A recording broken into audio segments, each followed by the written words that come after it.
Thank you, man of God.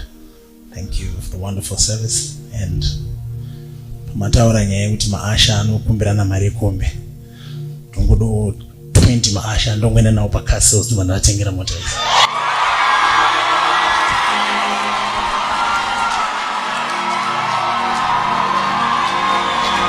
Come on, let's give the Lord a mighty hand of praise. It's a good day to be an usher.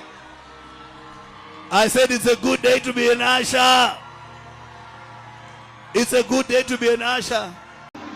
So kana zvinhu zvakadai so unonyatsonzwa kuti aiwa ndo unonzi udobidobi hwekunamata napapa vanotamba nevakomana kana kuti nezvigananda. This is the Zimbabwe we are now living in, where even if you are an usher in church, you worship as much as you like, you cannot afford to buy an aqua for yourself. You cannot afford to buy yourself the least car in the market. At the end of the day, personally, I feel that people will be competing, people will be hating each other, people will be saying, say twende vakasarodzwa inini sendisina kuzopinda ndindinomhanya pakati kana ndindaimhanya pakati. Why is it that inini handina kuzoonekwa papanyaya idzi? It then becomes a point of confrontation, a point of conflict, a point of dissatisfaction in church. Then tine vanhu vanenge vachitoriwo vafundisi who feel that they've contributed much to the movement of the church, but vasiyiwa maasha achipiwa mota, mufundisi vakutakurwa naasha kuenda kumba.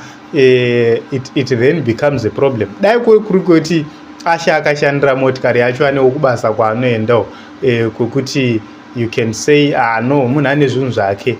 It was better kana kuti asha ari mwana uyu munhu ari prominent, akatengerwawo navabereki wake, it was going to be better.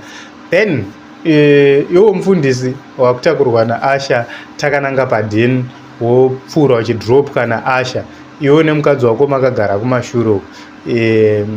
It happens in life kuti such things happen, but personally I believe kuti they further divide the body of Christ. And also another issue which is of concern is, where have you worked naye Mr. Chivayo? Macompanies enyu ndo ari kubvunzwa navanhu vakawanda kuti chimbotiratidzaiwo makambani enyu nevashandi venyu vari kumbowana mari, mataxes amuri kumbobhadharawo munyika from your own companies ndeapi neapi neapi. That makes the people of Zimbabwe feel better when all these things are happening. So the people of Zimbabwe do not hate you, but the people of Zimbabwe hate the kind of things which you are doing. There is no transparency, there is no accountability. Everything is being done haphazardly, and there is no accountability at the end of the day. We are not hearing Zimra talking about taxing whatever which is happening in the nation of Zimbabwe. So ndo zvazviri inguva yavo yekudya, and everybody is praying kuti dai nguva yedu yekudya yasvika. Tinotori navanhu vari kuopposition right now who are envying what is happening within ZANU-PF, kuti it will come a point yekuti tichapindawo tichidyawo tega semadyiro ari kuita ZANU-PF nevana vayo. Tisu tineta kudyawo madyiro ari kuita ZANU-PF, kukaitwa presidential chakati, ministers chakati. That is the idea, that is the mindset of other people within the opposition also, which is a dirty mindset inotidzosera futi kumashure kwatiri kuti dai tatiza uko. So dependency syndrome, my message to the people of Zimbabwe is it must end.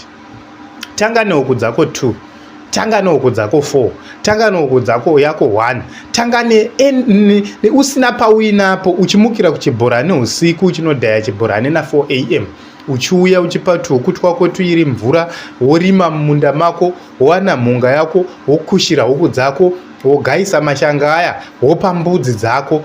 That is where we want to start from, and then tineta ne experience from the little which we have done.